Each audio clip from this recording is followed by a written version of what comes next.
The following podcast is brought to you by the Johners Podcasting Network, found exclusively at WrestlingWithJohners.com.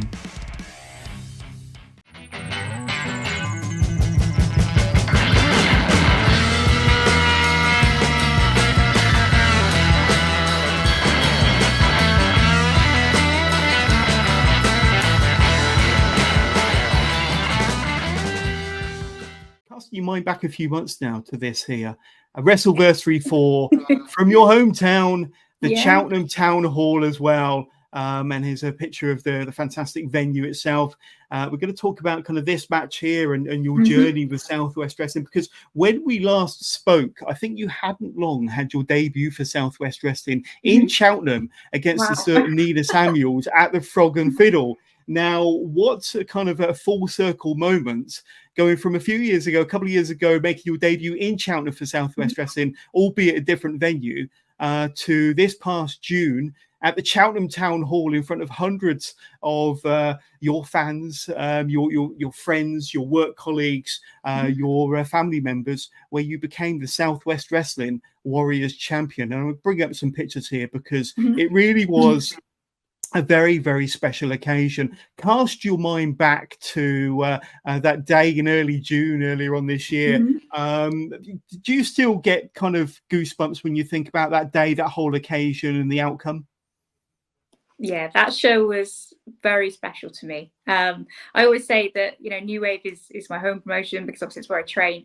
But actually to have a promotion that is, I don't live in Wales, I obviously live in Cheltenham. So to have a promotion who is physically a bit closer to home is wonderful. So to be kind of part of the Southwest Wrestling family now, and to be their Warriors champion is just the best thing ever. Like, to have made my debut in Cheltenham in the Frog and Fiddle, in the venue where I started watching wrestling, to then go and work at the Town Hall, which is an extremely prestigious wrestling venue anyway.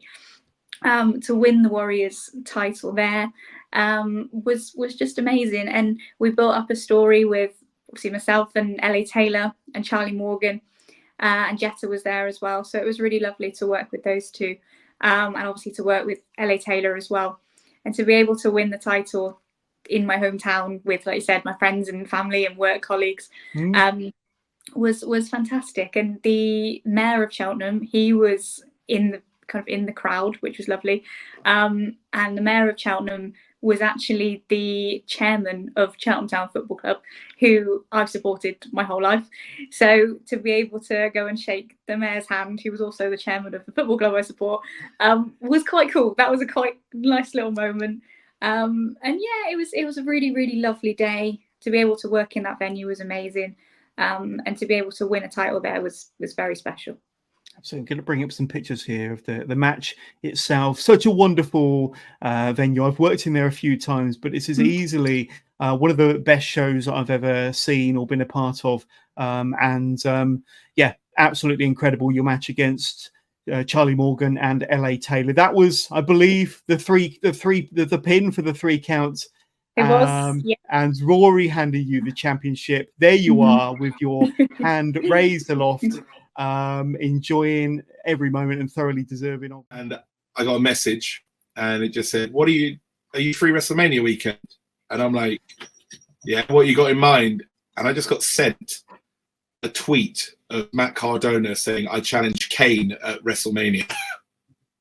And I was like, all right, let's do this. We're cooking. It took once it was announced, it took I won't go into it again because we've done it a few times, but the lawyers, obviously I'm Blue Payne now, the lawyers did come in. I do think I've got a credible defense, but I don't want to go to war with WWE. I made some changes. I changed the name. But ECW announced Blue Kane versus Memes, and I see the graphic and I'm like, oh, this is going to be bad. And 45 minutes later, email. I see you've reneged on our agreement to not appear as, but I'm like, no, this was an accident. I didn't make it clear to them that I had to change the name, and they changed it. They put the graphic out, and thankfully, I just about got there. But I was even a couple of days before. I was like, oh, I have my confirmation. I just want confirmation so I can be sure I can do this without, getting sued into the ground. Thankfully, I got to do it. It was one of the coolest things ever. Biggest audience I've ever wrestled in front of. It was brilliant. It was absolutely brilliant. Let's bring up some pictures. And obviously, we brought this one up earlier on. But these are all from your entrance. Was it the Penn's Landing Arena or Penn's Landing Center in Philadelphia? Yeah. And there you are in the ring. That's it. And this, I mean, it's not really shown in these pictures, but this room was huge. And this was I think this was the show of the day that actually sold out completely. And there was a moment, you can't see a few more people there. There must have been at least 1,500, 2,000 people there, I'd say. Really? That's incredible. And there's a moment where, the choke slam, look at that. There's a moment you got there. Cardona, he can jump, I'll tell you that. There's a moment where I have, oh God, I took a chair to the face as well. That was fun. A moment where I took, I threw Broski Jimmy off the stage through a table in a wheelchair. Because obviously, there it is. We were building up to that the whole way through. That's what everyone wanted to see. We did the spot, and I just stood there, and I was like, I'm in the exact perfect place, just taking this moment. So you'll see me stand there for 10, 15 seconds, literally looking around. Obviously, I look super intimidating, but I'm just looking around the room at the sea of people there, and I'm like, if I stay here for a second, I might get a really cool Sandman in the crowd shot. And I just about got it. But it was just so cool at that moment just to look around and be like, I cannot believe I am wrestling the biggest independent star in the world, in America, on WrestleMania weekend for the biggest independent promotion in the US, or in the world, arguably. It was so good. And GCW looked after me so well. Like, it was incredible. It was genuinely incredible. I've got to say, looking at this double choke slam here, and you mentioned, is that Broski Jimmy in your right hand there? But he got some height. This was a fake Zack Ryder. Oh, so right. The ref was down. Cardona went for the pin. Zack Ryder's music hits. Zack Ryder comes out. Looks like he's going to go after Matt Cardona. I take I think it was a low blow. I get beaten up through. I think I went through a table. I can't remember what I did. I got demolished by the two of them. They're all celebrating. I sit up and give them a double choke slam. And we'll talk a bit about the end, because there was you got a fireball to the face, and that kind of spelt the ends. Followed by a Rough Rider. I'm not even sure if he calls that anymore, but that's what I'm going to call it. And then it took 4 people to pin your shoulders to the mat. 4 people and a fireball. Exactly. And of course, fire is my only weakness, so he knew what he was doing. But yeah, that was the fireball was a nice surprise. We'll put it that way. I've never lost a match by fireball before. Yes, it's very rare that Blue Pain ever gets pinned. In fact, I think I've been pinned twice before this. So it's but yeah, losing to Matt Cardona when 57 people interfered, and in front of that audience, I'm like, okay, yeah, cool. And I took a fireball to the face. But another one of your highlights from last year, and I'm going to bring up the pictures now, would have been this here. And your match for the Sendai Girls World Championship. And hell of a match, hell of an occasion for you. I know that you've got a rich history with Sendai Girls, which we will take a deep dive into. But there you are with the Sendai Girls World Championship and the trophy after the match, looking ever so pleased, having accomplished, what you did on that day. Now, your opponent, Mika Iwata, now I've probably butchered that, but I know that she's, let's say, a famed wrestler over in Sendai Girls and was a wonderful champion for them. But tell us, what did that crowning moment for yourself mean to you? And especially, after the history you've had with Sendai Girls, and I think you possibly became their first ever Triple Crown champion. It was such a big moment for me career-wise, but more like a personal achievement, because like you say, I first went to Japan when I was 18 and I knew nothing. Like I I'd been abroad before on my own wrestling, but obviously never to like a place like Japan where it's so different, like the culture's so different. And like you say, I won the junior championship, which was incredible. I won the tag championships with Charlie, and then to go and win that championship, it was just such an incredible honor that Miko thought I was capable of being in that position. And it was just, I was so nervous beforehand, and when it was done and I finally had the championship, it was just one of those moments that always will put a smile on my face. Oh, there Absolutely. we go. There we go. Yeah. And there you are with Mako after the match. I can't read Japanese. I don't know what the certificate said, but you both look very, very pleased with that outcome. And obviously, it meant an awful lot to you, considering your history with the company. But where would you rank that achievement, becoming the Sendai Girls World Champion? Where would you rank that in your list of accomplishments over your career so far, Millie? I would have to say that is probably one of the top, just because of the sentimental value and the moment of winning the championship. But mainly, like, when I lost it, I think it was such a moment again. Even I walked backstage and Miko was just stood there crying, and I was like, oh God. And then I started crying, then we were all crying, and it was like, it was my last day in Japan, so it was just a perfect end to the tour.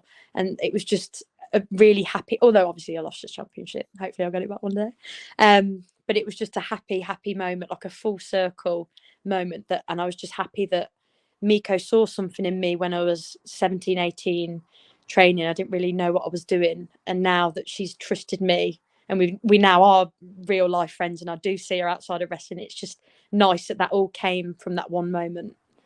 Yeah, I think I'm going to take liberties. I'm going to answer Darren's question on your behalf. Who's your toughest opponent? Because it has to be the tables from Hello Wembley, doesn't it? Hey, they have to be your toughest opponent. But scrolling along the bottom of the screen, day 2 and that promo exchange in the ring was absolutely fantastic, and set us up perfectly for what we saw the following day. And of course, what we saw on day 2 was Callum Newman siding with Robbo and with Will, so it did make it a perfect 3-on-3 encounter. But day 3 we saw that match happen, and it was fantastic. It was everything we wanted from that match. It was everything we wanted from CPF versus the Swords of Essex. And like I say, the action was hard hitting. It was fast paced. Had the crowd on their feet. And watching you guys mix it up against Callum and Will and the returning Robbo was something very, very special. What do you remember about the match in particular, Danny? Apart from the pain in my foot after. Apart from the broken foot. Yeah, honestly, I think it's the most emotional I've been after a match. Like, I think the camera pans to me and Joe after Mayhew gets pinned, and we're literally just sobbing on the outside, and that wasn't part of the storyline. We was legit like crying, just because like the match meant so much to us, for so many reasons. Like, obviously, like we had it's I don't know, it's hard to put into words. Like, Will I credit him for literally being like the person that made me want to wrestle. Because I didn't really know too much about wrestling outside of WWE until I got shown his match with Ricochet at Best of Super Juniors. Wow. And I watched that match, and obviously, like, it just blew me away. And like seeing a guy that I could relate to as well. Like, obviously he was like not the biggest guy. He wasn't Batista or Brock Lesnar. Like, I could never relate to those guys. Sure. But seeing like a guy from it, like he had the Union Jack on his knee pad, I was like, oh, he's from England. And then, yeah, like seeing the things he did, I was just like, I need to do this. So, yeah, literally the reason I started wrestling was because of Will Ospreay. So, and to get to wrestle him, especially at that time, like that was summer of Ospreay. Like he was wrestling like however many stars Meltzer gave his matches, like Kenny Omega, Marufuji. He, like, the whole summer he was literally a 5-star match factory. Yeah. So to get to wrestle him at, like, I wouldn't say his peak, because like he still hasn't peaked yet. Like, you saw the match with Daniel Bryanson, like Daniel, yeah, literally, like, so to get to be in the ring with him and learn from him. And Robbo's another one. Like, I was meant to work him a few times in the past, but for some reason, like the matches always ended up getting changed, and we never got to wrestle. So to finally get to do that and to be his like return match in the ballroom, that meant a lot to me. And obviously to wrestle alongside Joe and Lewis and have Callum in the match as well. Yeah. As I said, like they're literally my best friends, my brothers. Like it's not a gimmick. We're literally like I've got, where is it? Got it tattooed on me, like. Mate, that's so cool. So yeah, like they're my best friends, and to get to share that moment, knowing how much it meant to everyone involved, like it was just the emotion overcome us. So yeah, absolutely. Going to bring up some pictures here, and there you are prior to the match, or prior to the bell sounding, and Robbo finding out what your slap is all about. But there we go, putting the hurts onto Callum, and a stiff kick to the chest of Ospreay, and there we go. Once again, but a great match, one that you'll remember forever. But I watched the match back in preparation for speaking to you today. A couple of things that really stood out. Well, in fact, one thing twice over was Will Ospreay's chops to your chest. They were so hard, they made your legs wobble. Now, I'm sure that there was an element of selling involved, Danny, but I know that Will is not just one of the best wrestlers in the world, if not the best, but he's one of the hardest hitters as well, isn't he? Yeah. Yeah. There's not much to say on that one. Yeah, he hits really, really hard.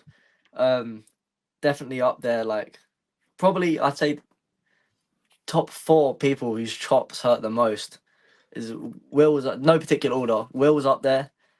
Driller is up there, Luke Jacobs is up there, and one that surprises a lot of people, Chuck Mambo. His chops suck, man. He hits so hard. I don't know how or why, but honestly, when he chops you, like you just feel it through your entire body. Like it's weird. Yeah. And so what else was really, really cool was after the match, Ospreay put you guys over on the microphone, didn't he? And he said that he hadn't been to Progress for a long time, but one thing that he always hears is how CPF always steal the show whenever they're performing. And that was no truer words said, to be honest with you. And that must have been pretty cool to hear that. I know that you were emotional after the match, but to hear that must have been another special moment for you. Yeah, honestly, like, yeah, we wasn't expecting it, and like he obviously didn't have to do that. Like, no. The match is done. He's Will Ospreay. He's celebrating. Robbo's back in the ballroom. He's celebrating. Like, he didn't have to take the time to get on the mic and do that for us. So, and I feel like if we didn't earn it from him, he wouldn't have done that. So, like, the fact that he did obviously meant so much to us. And like, yeah, just looking back on it, I remember. Like, we was literally about to walk out, and then we hear him on the mic. So I just took a seat. I was like, oh, I'm knackered. Like, what's gonna happen? And then yeah, to hear that, it just obviously like meant. We're going to talk about WOS, the return, and Megan asks again, what was it like wrestling for WOS, the return? So let's jump straight to it, Nathan. And first of all, how did you get the opportunity to be part of that brand, those tapings, which I think was the back end of September, if I'm not mistaken. But obviously, we're all aware, and wrestling fans all over the UK and all over the world are aware of the history and the legacy of WOS, the world of sport. And of course, you've had the opportunity to be part of the tapings. I think it was all on one day, but it was an afternoon and an evening show where you had a few different matches as part of them tapings. But how did it all come together for you in the first instance? So I think, if I am correct, obviously, I'm not the people in charge, so I don't really know. But from what I understand, so I was doing Seltzy Holiday Park with Brandon at the time, who was also on WOS, probably my greatest rival, Mr. Brandon Lee. And yeah, we were wrestling there, and Steve Linsky came along to referee. He was refereeing that day, and good guy, the man for WOS. So I think the job was through him. But again, you know, that was a show for James Mason, and I'm sure he had a lot to do with it too. But either way, what an unbelievable experience to be able to wrestle for the cameras. Like, hopefully the footage ends up somewhere really special, but only time will tell. And hopefully they do lots more shows. But just to be there, it was just brilliant. Just learning, having a go at working the cameras and being part of a show with that kind of production. And it was the best production I've ever been able to wrestle in front of. And the fans were absolutely brilliant. They really cared about the product. They're really great to see WOS back, and us wrestlers were too. So I think I potentially had my favorite match of this year there. I wrestled Brandon Lee, and then I had another good opportunity in a triple threat later in the day, and a rumble. Yeah. So I got used a bit too. So it was just so brilliant, an honor.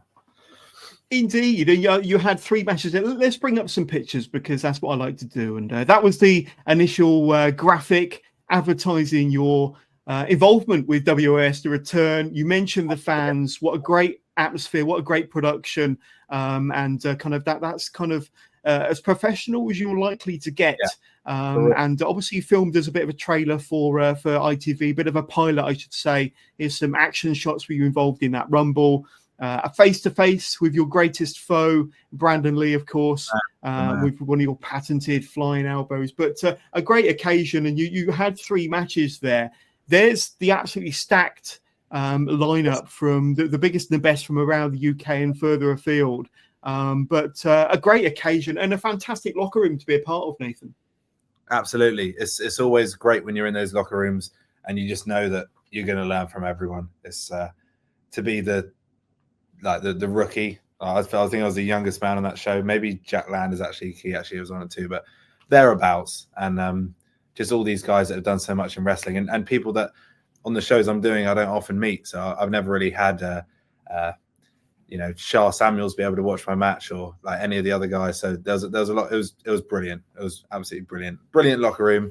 The kind of wrestling that I'd be really proud to show my dad. So just wicked, and hopefully there'll be many more.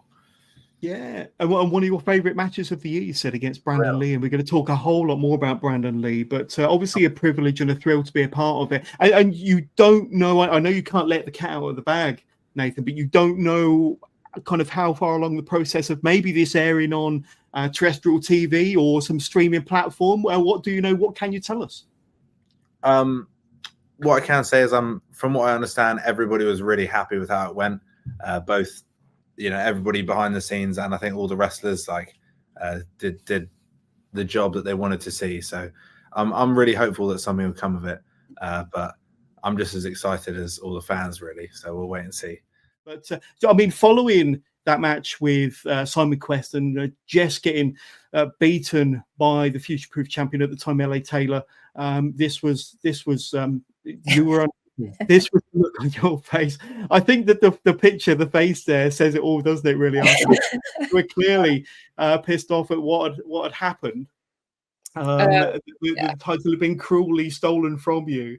But tell us a bit about kind of the journey you went on from there, because you could not only see that you were angry, but probably a very, very focused Artemis on wanting to regain your championship and get back to the top again. And that chase began, and that chase for LA Taylor began that evening. But tell us a bit about the journey you went on to get back to the top of the mountain, so to speak. Yeah, in many ways, I sort of never had my eyes set on that title. I love being at United, and I'm sort of always along for the ride a little bit. And the opportunity with Simon Quest came up unexpectedly because, unfortunately, Alexxis was injured. Alexxis Falcon was meant to be in that match. And I got given the opportunity because at the time I was ranked number 1, undefeated at United, and was considered to be the number 1 contender. Obviously, that match ended in the way it did. Simon, we went toe-to-toe, and it was a war, and it did take it out of me. And I think for me, that evening, the reason that I was so angry was, LA has every right to cash in her title shot. But it was the way it was done, getting Max to hit me with a belt before going for a shot never felt just to me. Like, that wasn't an even matchup at any point. She was already recovered. Her match had been quite a bit earlier on in the show. She had rest. I was freshly out of a match and then got hit with a belt. So at that point, my eyes were just set then on her. And and just taking it back from her. It clearly meant that much to her. And in many ways, it was just a case of getting that back in my hands, and I felt like I had a right to it at that point. Yeah. Obviously, I wasn't the only person with a contendership. So obviously, we saw Nina Samuels come back in. She'd previously pinned Simon Quest, so she had a fair claim to it as well. So even then, my path wasn't clear. And that match ended, with LA taking a pin after I'd finished on Max. It was all just quite a frustrating time, to be honest. And yeah, Max just couldn't stay out of things. So it's always just felt like never an even matchup. It's always 2v1, 2v1, 2v1. And even on Sunday, LA's too injured to wrestle, but then she's still there at ringside trying to interfere. And for people that weren't there, what actually happened was initially the match did end in a disqualification, because for her there was no incentive not to interfere and get disqualified, because she could keep the title. Yeah. But the GM Mike actually intervened and said, no, we're not doing it that way. If you're not able to defend it, any disqualification, you drop the belt. It's as simple as that. So we restarted, and it felt a little bit more on even footing. Obviously, there were some other unexpected incidents that then did happen throughout the match. Yeah. I kind of sort of attributed it a bit to like Hercules going through the trials. It sort of felt a bit like that. It's going through each one, you sort of thinking, oh, I'm getting closer, and something else comes up, and it's getting that win at the end was just, it was, like I said, overwhelming. And it's felt long fought and long earned. Yeah, absolutely. Let's bring up some pictures, and of course, it is quite apropos that you actually ended up facing Max Juggard, as you rightly said, because of the amount of times he interfered in pretty much every match that you were in, from when you first won and then lost the championship, and then the journey you had. Here's just some pictures. A shout out to the photographer. It's Luke Lasurf, isn't it? Yeah, terrific photographer who does all of United's shows. But your gear, we'll talk about your gear, but I think the lighting was ready-made to show off your gear to its fullest. LA Taylor, injured on the outside, but as you quite rightly said, she did play a part in the match. But here's just a few stills, a few shots from the match itself. And we've got to say, Max, I think you're called a weasel once or twice from the crowd, but he looked fantastic, but he was no match for you in the end. And that's shortly after getting the 3 count, your hand raised by Scarbs, and the championship around your waist, and the rest of the pillars there to join that. But how does it feel to be one half of the WrestleForce Tag Team Champions? It's pretty cool to have a belt, to be honest, because ever since I was a little kid, I always wanted my own belt. It's just one of those things that as growing up, you kind of wanted one. And it was just so sweet as well to be with Nathan as well, because we travel so much together. We're phenomenal friends, and it's just lovely to actually be it with him as well. Yeah. It was really fun. It was a great experience, and we still have them. So absolutely. But I mean, I think the two of you have maybe been working for WrestleForce or on WrestleForce shows for roughly the same length of time. The two of you have had a nice little run and a nice little journey with WrestleForce. I think besides all the other promotions that you've wrestled for, WrestleForce, have given you a lot of opportunities and really put a lot of time and effort into the two of you. What's your kind of WrestleForce journey been so far? It looks like you've had a ton of fun. Yeah, I absolutely loved it. I think I started my first match at WrestleForce was on October 1st, 2022 in, where was it? New Milton. So it's not too far from where I live. So I think that's why they booked me, because I was very close, and they must have seen someone or liked me or thought, yeah, he's all right, we'll get him back for another one. And it's kind of just slowly snowballed from there. Yeah, absolutely. I'm going to bring up some pictures of you roughing people up in a WrestleForce ring. There you go. Some good pictures there, and I think some of these might have been your solo outings. Might have been from a tag team competition. I'm not sure, but definitely laying the beating into your opponents there, and that's a really cool shot. But like I say, with Nathan Angel, one half of the tag team champions. How many title defenses have you had so far? I've got a rough idea that it might be a couple of defenses so far. Well, me and Nathan might like to Hulk Hogan it a little bit and say about 80, but it's I think about 7 defenses so far, roughly.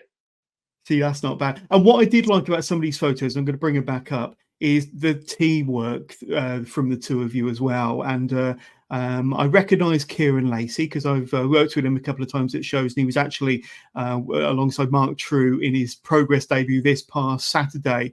But some tremendous photos, and I got a big shout out to Matt Raven, and I will be crediting him an awful lot during the course of this interview for all the wonderful pictures. And there you are, yourself and Nathan Angel. But you said that Nathan's one of your closest buddies in the business, one of your best friends in wrestling. But as the pictures demonstrated there, that the chemistry is there between the two of you as well. And I know that the two of you train, at Joel's ASW South from the new unit there in Salisbury. We'll talk all about that, of course. But the two of you just click in the ring. And let's say you've had a ton of matches against one another. But as a tag team, as one half of the Prestige, or as the Prestige, the two of you have some great chemistry. Yeah, well, I think it's just because we learn how to wrestle together, so we have a lot of the same ideas, or if one of us has an idea, we also like it or make it better just because we have like the same psychology and we like the same type of wrestling, so we're always quite on the same wavelength with things. So it's quite absolutely nice. There's no like bickering or be like, oh, let's not do that. We're always quite on the same page. It's nice. Now, I think a lot of people's highlight of yours, certainly from last year, will have been this here, the Clock Strikes Midnight match. I think it was day 3 of Super Strong Style last year. I was there, absolutely enjoyed the hell out of it. One of my favourite matches, one of the best matches of 2023 as far as I'm concerned, and as far as many of your fans are concerned. And I think, the story leading into it, the feud you had with Nina, the build, the promos, the videos that all led to that extraordinary match. We did have a question that came in about it before we went live from Ashley Clements, a big fan of yours. Whose idea was the Clock Strikes Midnight match, as it was his live match of the year for 2023. So high praise from Ashley, saying it's his live match of the year from 2023. But his question is, who came up with the idea? It actually was me. So with the help of one of the creative guys, Al from Progress.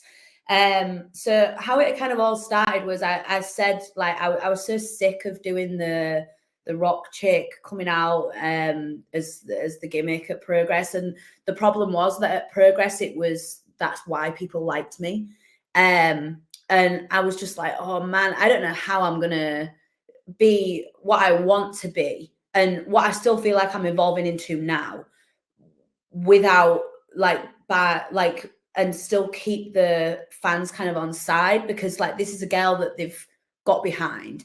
And it's just not me. Like it really isn't me.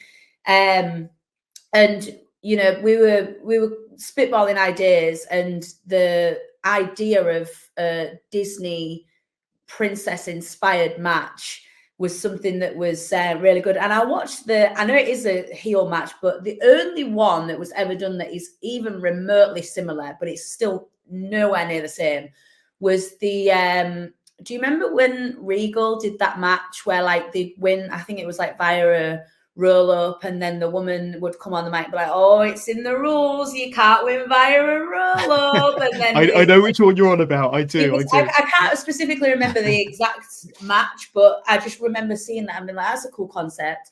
And then I was like, "What if it was like at random intervals and we were spitballing so many ideas, like?" Is it going to be something to do with like maybe an apple, like a Snow White style of gimmick? Is it going to be something like with the Cinderella and the Clock Strikes Midnight? And then I was like, Clock Strikes Midnight. That's it. That's the one. And And I'm not gonna lie, it was an extremely difficult match to prepare for. On both sides of the curtain. It was an hard match to produce for the people who work at Progress. It was a hard match to do. But it was, I would probably say that was my favourite match that I had last year by a country mile. And it just felt like definitely like the start of like, I know comfortably that the Progress fans are behind me and not behind the gear I come out in or the hair colour that I have or whether I do this on my entrance or whether I wave like a princess. Do you know what I mean? So I absolutely loved that match. And Nina was fantastic in it as well. She took some crazy bumps. Bless her. Let's just bring up some pictures from that match because it was crazy. And of course, everybody remembers the glass slipper spot. And I mean, I don't know about a Clock Strikes Midnight match. It looked like something out of a Halloween show, to be honest with you, without the blood there. But the match was crazy. The stipulations were crazy. I mean, it started with just a simple one-on-one match, didn't it? Pinfall wins. And then obviously, just as you're about to get the pinfall, the clock strikes midnight, the stipulation changes to a submission match, so on and so forth. That picture there is absolutely awesome. That's one of my favorite pictures that's ever been took of me in wrestling. Like, I ended up in hospital after. No way. I had to go to A&E, because my head would not stop bleeding. So like, I'd come backstage, I got cleaned up, and as soon as I would like put my head down to put my like gear in my bag or my suitcase or anything, or like bend over to tie my shoes, like my head would just start bleeding again. So the paramedic was like, you need to go to hospital. And big up Crowley because he stayed with me the entire time, made sure that I had all my favorite snacks and drinks and everything like that. So it came at a price, the cut on my forehead, and the glass slipper, because I ended up staying an extra night in London that I didn't want to. Absolutely. Because, wow, look at that. Yeah, there's brutal, isn't it? I'm pretty sure Nina wore those shoes for her wedding day, by the way. Honest God, because like after it, she was like, "These are actually beautiful. I might wear them for my wedding." So I'm pretty sure she did. Well, let's hope she wiped all the blood off first, hey? But I mean, you know, there's also footage out there of Nina taking a sick bump off of the top turnbuckle through a table on the outside, and as you can tell with these pictures, I think with that's certainly Lego in the ring. But was there thumbtacks or some other sharp objects in there? What sort of toys were you playing with that afternoon? Yeah, there was that wooden clock thing that I hit her over the back with. That was real heavy, by the way. Like, I don't know where that was from, but it was so heavy. Like, I felt like I was picking up like a 12-kilogram weight. I was like, what is this? But yeah, there was Lego, there was thumbtacks, kendo sticks, a bin, tables, chairs. She just subdued the chair at me as well. I ended up with a big lump on my head, like Quasimodo from The Hunchback of Notre Dame. Honest to God, I had this humongous lump on my head the next day. It was the worst I've ever looked, and my hair was greasy because because of the cut, they'd glued it, and I couldn't wash my hair for like 5 days. So I paid a price for that match and all the toys that we used in it. Absolutely, and like I say, I was there. I think I might have been working merch that day for Progress, but the atmosphere. I don't think anybody really knew what to expect from the match going into it. In fact, everybody was very confused. I did the Progress hype show.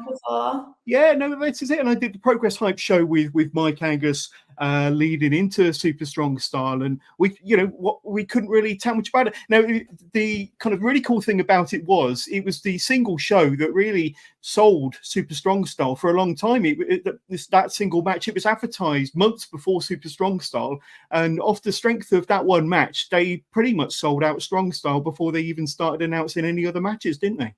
Yeah, we were so grateful as well to Progress. Like, I remember when one of the guys told us, there was like, by the way, you're the first announcement for Strong Style.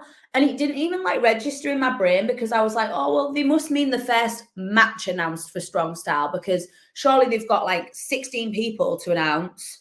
and other matches as well on top of that, like tag matches. So he must mean we're the first match to be announced. But no, we were the first thing announced for Strong Style, and it was announced like months and months and months in advance as well. Like it wasn't just like the show before.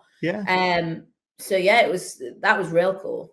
It was indeed. It was indeed. A question that came through before we went live from Darin. Now, he enjoyed the Clock Strikes Midnight match with Nina Samuels last year in Progress. What was it like competing in that type of match? Which I think you may have already answered, but he did have a second part.